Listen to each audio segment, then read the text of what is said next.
installing IntelliJ, which is a nice integrated development environment for writing, executing and debugging your Java programs. So if you navigate over to www.jetbrains.com/IDEA, it should bring you to this page.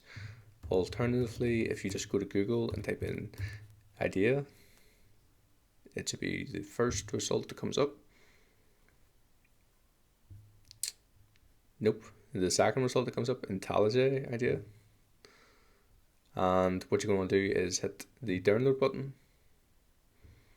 and the community version should be fine.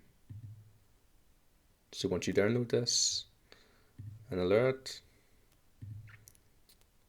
you're going to have to wait for that to finish the download, and simply just install it on your Mac like you would install any other software. Okay, thanks very much, and I'll see you next video where we're going to be using IntelliJ to revisit the previous program created, and we're going to be outputting hello world. See you then, thanks.